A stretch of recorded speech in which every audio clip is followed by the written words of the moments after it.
എൻ്റെ ഹോൾ സ്പിരിറ്റിൻ്റെ മറ്റൊരു വീഡിയോയിലേക്ക് എല്ലാവർക്കും ഹൃദയംഗമായ സ്വാഗതം.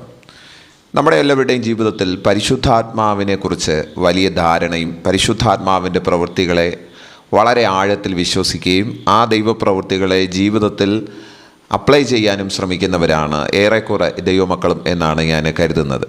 പരിശുദ്ധാത്മാവിന് നമ്മുടെ ജീവിതത്തിൽ ഒരുപാട് വ്യക്തിപരമായിരിക്കുന്ന ദൗത്യങ്ങൾ, റോൾ ഉണ്ട് എന്നുള്ളത് തിരുവെഴുത്ത് നമ്മളോട് പറയുന്ന ഏറ്റവും വലിയ ഒരു സംഗതിയാണ്. പക്ഷേ നിർഭാഗ്യവശാൽ ഈ തലമുറയിൽ, ഇന്നത്തെ കാലഘട്ടത്തിൽ പരിശുദ്ധാത്മാവിനെ ദുർവിനിയോഗം ചെയ്യുന്ന, പരിശുദ്ധാത്മാവിനെ മറ്റൊരളവിൽ ഉപയോഗിക്കുന്ന ഒരു സമൂഹത്തിലാണ് നമ്മൾ ജീവിച്ചിരിക്കുന്നത്. പരിശുദ്ധാത്മാവ് എന്തിനാണോ ഭൂമിയിലേക്ക്, മനുഷ്യരുടെ ഇടയിലേക്ക് ഇറങ്ങി വന്നത്, ആ ദൗത്യത്തെ മറന്നുകൊണ്ട് കേവലം പരിശുദ്ധാത്മാവിനെ ഏതോ ചില ഉപകരണങ്ങളോടോ എന്തിനോടൊക്കെയോ മനുഷ്യൻ താരതമ്യപ്പെടുത്തി പരിശുദ്ധാത്മാവിൻ്റെ യഥാർത്ഥ പങ്കാളിത്തത്തെയും യഥാർത്ഥ ദൗത്യത്തെ മറച്ചു വച്ചിട്ട് മറ്റൊന്നിനെ പരിശുദ്ധാത്മാവിൻ്റെ പ്രവൃത്തികൾ എന്ന് ചിത്രീകരിക്കുന്ന ഒരു വല്ലാത്ത സമൂഹത്തിൽ നമ്മൾ വന്നുപെട്ടിരിക്കുന്നു എന്ന് പറയേണ്ടിയിരിക്കുകയാണ്. മിക്കവാറും നമ്മൾ കാണുന്ന ആത്മീക ഗോളത്തിലെ ചില വ്യത്യസ്തമായിരിക്കുന്ന ആചാരങ്ങൾ, പ്രവൃത്തികൾ, ആരാധന രീതികൾ, ഇതൊക്കെ പരിശുദ്ധാത്മാവിൻ്റേതാണ് എന്ന് പറയുന്നതിനോട് എല്ലാം യോജിക്കാനായിട്ട് കഴിയുന്നില്ല. തിരുവെഴുത്തിൻ്റെ അടിസ്ഥാനത്തിൽ അതങ്ങനെ തന്നെ അംഗീകരിക്കാൻ കഴിയുന്ന ഒരു വസ്തുതയല്ല. വാസ്തവത്തിൽ പരിശുദ്ധാത്മാവ് എന്താണോ നമ്മളിലൂടെ ചെയ്യാനായിട്ട് ആഗ്രഹിക്കുന്നത്, ആ ദൗത്യത്തിൽ നിന്ന് വ്യതിചലിച്ചുകൊണ്ട് മറ്റെന്തോ ഒന്നാക്കി മാറ്റുന്ന ഒരു വല്ലാത്തൊരു പ്രവണത ഇന്ന് സമൂഹത്തിൽ നമുക്ക് കാണാനായിട്ട് കഴിയുന്നു. നമ്മളിൽ ആരെങ്കിലും അങ്ങനെയൊക്കെ അകപ്പെട്ടു പോയിട്ടുണ്ടെങ്കിൽ ഈ ദൈവവചനത്തിൻ്റെ കേൾവി, പരിശുദ്ധാത്മാവ് നമ്മളിൽ ചെയ്യാൻ ആഗ്രഹിക്കുന്ന, നമ്മളിലൂടെ ചെയ്യാൻ ആഗ്രഹിക്കുന്ന ആ വലിയ ദൗത്യങ്ങളിലേക്ക് ഒന്ന് മടങ്ങി വരാൻ കർത്താവിൻ്റെ ആത്മാവ് നമ്മെ ഇന്ന് സഹായിക്കട്ടെ എന്ന് ഞാൻ ദൈവസന്നിധിയിൽ പ്രാർത്ഥിക്കുകയാണ്. പരിശുദ്ധാത്മാവിന് വ്യക്തിപരമായിട്ട് നമ്മുടെ ജീവിതത്തിൽ വലിയ പങ്കാളിത്തമുണ്ട്, സഭയിൽ വലിയ പങ്കാളിത്തമുണ്ട്, ഈ ലോകത്തിൽ തന്നെ പരിശുദ്ധാത്മാവിന് വലിയ പങ്കാളിത്തമുണ്ട്. എന്നാൽ അതിന് താഴെയാണ് ഇന്ന് പലരും പരിശുദ്ധാത്മാവിനെ കണക്കാക്കിയിരിക്കുന്നത്. പരിശുദ്ധാത്മാവിനെ കേവലം ഒരു കാറ്റിനോടോ, കേവലം ഒരു ശക്തിയോടോ, തീയോടോ ഒക്കെയാണ് പലരും ഉപമിച്ച് അതിൻ്റെ വലിപ്പത്തെ കുറച്ച് കാണിക്കുന്നു എന്നുള്ളത് ദുഃഖകരമായിരിക്കുന്ന ഒരു വസ്തുതയാണ്.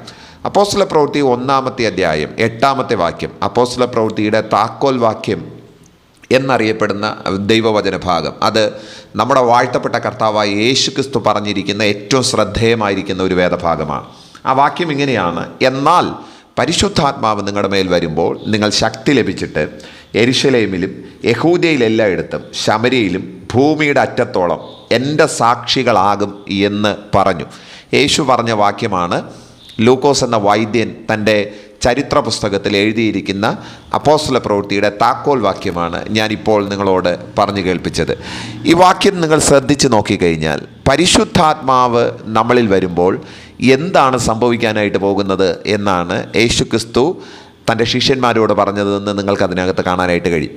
പരിശുദ്ധാത്മാവ് നിങ്ങളുടെ മേൽ വരുമ്പോൾ നിങ്ങൾ മറിഞ്ഞടിച്ചിട്ട് വീഴുമെന്നോ, പരിശുദ്ധാത്മാവ് നിങ്ങളുടെ മേൽ വരുമ്പോഴത്തേക്കും നിങ്ങൾ വല്ലാത്ത ഒച്ചപ്പാടുണ്ടാക്കുമെന്നോ, ബഹളമുണ്ടാക്കുമെന്നോ എന്നൊന്നുമല്ല യേശു പറയുന്നത്. ആരാധനയിടയിൽ പരിശുദ്ധാത്മാവിൻ്റെ ചലനത്തിൽ അങ്ങനെയൊക്കെ സംഭവിച്ചു എന്നിരിക്കാം. എങ്കിൽ തന്നെയും പരിശുദ്ധാത്മാവിൻ്റെ യഥാർത്ഥ റോൾ, യഥാർത്ഥ ദൗത്യം എന്ന് പറയുന്നത് ഈ വക വസ്തുതകളല്ല, മറിച്ച് മറ്റൊന്നാണ്. അത് 1:8 യേശു പറയുകയാണ്, നിങ്ങൾ എൻ്റെ സാക്ഷികളാകും. അതാണ് പരിശുദ്ധാത്മാവ് നിങ്ങളുടെ മേൽ വരുമ്പോൾ സംഭവിക്കുന്ന ഒന്നാമത്തേതും പരമപ്രധാനമായിരിക്കുന്ന ഒരു വസ്തുത. നമ്മളെവിടെയാണ് പരിശുദ്ധാത്മാവിനെ ഉപയോഗിക്കുന്നത് എന്ന് ചോദിച്ചു കഴിഞ്ഞാൽ, നമ്മുടെ ആരാധനയിലോ നമ്മുടെ പ്രാർത്ഥനകളിലോ വ്യക്തിപരമായിരിക്കുന്ന ഏതെങ്കിലും ചില സ്വാർത്ഥ ഇടങ്ങളിലാണ് നമ്മൾ പരിശുദ്ധാത്മാവിനെ പലപ്പോഴും ഉപയോഗിക്കുന്നത്.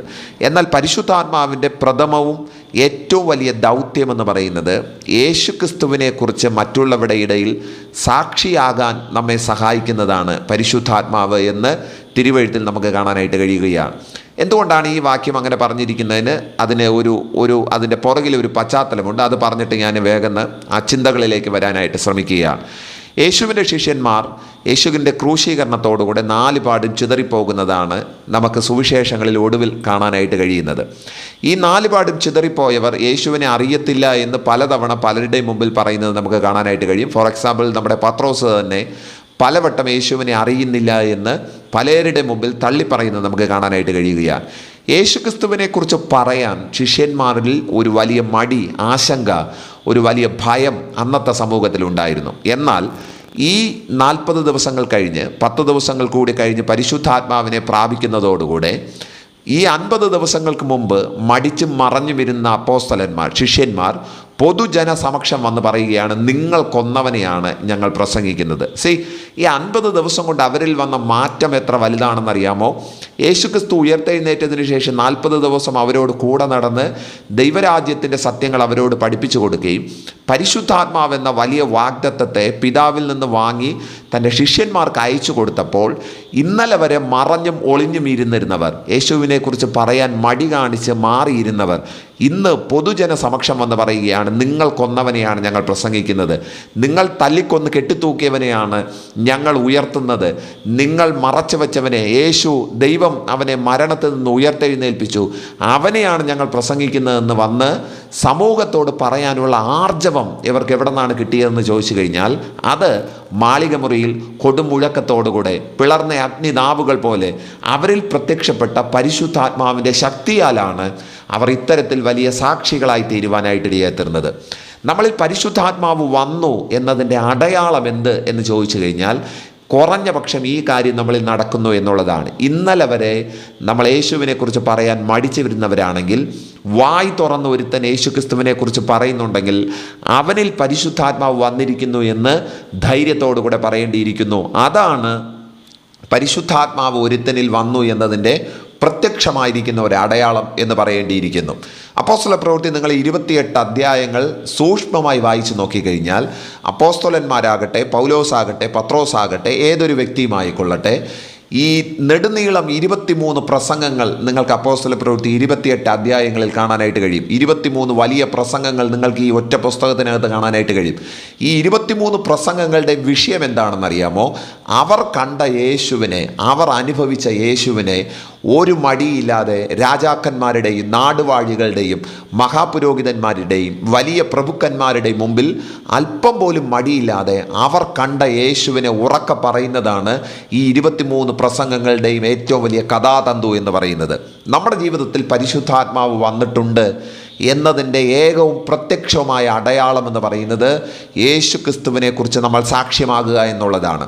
നിങ്ങൾ വലിയ ദൈവശാസ്ത്ര ചിന്തകൾ പഠിച്ച് ബൈബിൾ സ്കൂളിൽ പോയി പഠിച്ച് വലിയ ഡിഗ്രി സമ്പാദിച്ച് യേശുവിനെക്കുറിച്ച് പറയണമെന്നല്ല ആഗ്രഹിക്കുന്നത്. മറിച്ച് നിങ്ങളുടെ കൊച്ചു ജീവിതത്തിൽ കർത്താവ് നിങ്ങൾക്ക് എന്ത് ചെയ്തു എന്ന് മറ്റുള്ളവരോട് പറയാൻ നിങ്ങൾക്കൊരു ധൈര്യവും പ്രചോദനവും ആത്മശക്തിയും ഉണ്ടെങ്കിൽ ധൈര്യത്തോടു കൂടെ പറയേണ്ടിയിരിക്കുന്നു. അപ്പോസ്തലപ്രവൃത്തി 1:8 നിങ്ങളുടെ ജീവിതത്തിൽ സംഭവിച്ചിരിക്കുന്നു എന്ന് പറയേണ്ടിയിരിക്കുന്നു. കാര്യം മറ്റുള്ളവരുടെ മുമ്പിൽ സാക്ഷിയാകുന്നതാണ് തിരുവെഴുത്ത് പറയുന്ന പരിശുദ്ധാത്മാവിൻ്റെ ശക്തിയുടെ ഒരു പ്രതിഫലനം എന്ന് പറയുന്നത്, ഒരു ഔട്ട്പുട്ട് എന്ന് പറയുന്നത്, ഒരു ഔട്ട്കം എന്ന് പറയുന്നത്. അതാണ് മറ്റുള്ളവരുടെ മുമ്പിൽ യേശുക്രിസ്തുവിനെക്കുറിച്ച് സാക്ഷിയാകുക എന്നുള്ളതാണ് പരിശുദ്ധാത്മാവിൻ്റെ ഒന്നാമത്തേതും പ്രഥമമായിരിക്കുന്ന ദൗത്യം എന്ന് പറയുന്നത്. 1 യോഹന്നാൻ്റെ ലേഖനം 1-ാമത്തെ അധ്യായം 1-2 വാക്യങ്ങൾ. യോഹന്നാൻ അപ്പോസ്തലൻ പറയുന്ന വാക്ക് ഇങ്ങനെയാണ്: ആദ്യം മുതലുള്ളതും ഞങ്ങൾ കേട്ടതും സ്വന്തം കണ്ണുകൊണ്ട് കണ്ടതും ഞങ്ങളുടെ കൈ തൊട്ടതുമായ ജീവൻ്റെ വചനം സംബന്ധിച്ച്. ഞങ്ങൾ ആരെക്കുറിച്ചാണ് പറയുന്നതെന്നറിയാമോ? ഞങ്ങളുടെ കണ്ണ് കണ്ടത്, ഞങ്ങളുടെ കൈ തൊട്ടത്, ഞങ്ങളുടെ കാത് കേട്ട ഒരു സത്യമുണ്ട്. ആ സത്യത്തെക്കുറിച്ചാണ് ഞങ്ങൾ പറയുന്നത്. അത് പറയാൻ എനിക്ക് കിട്ടുന്ന ഊർജം എന്ന് പറയുന്നത് അത് പരിശുദ്ധാത്മാവിൽ നിന്നാണ്. പരിശുദ്ധാത്മാവിനാലാണ് എനിക്ക് ആ ഊർജത്തോടുകൂടെ യേശുക്രിസ്തുവിനെക്കുറിച്ച് പറയുവാനായിട്ട് കഴിയുന്നത്. നിങ്ങളുടെ ജീവിതത്തിൽ എന്തൊക്കെയോ അത്ഭുതങ്ങൾ ദൈവം നിങ്ങൾക്ക് വേണ്ടിയിട്ട് ചെയ്തു തന്നിട്ടുണ്ട്. ഈ യേശുക്രിസ്തുവിനെ രുചിച്ചറിയാൻ പാകത്തിന് ആഴമായിരിക്കുന്ന ചില ദൈവിക അനുഭവങ്ങൾ നിങ്ങളുടെ ജീവിതത്തിലുണ്ട്.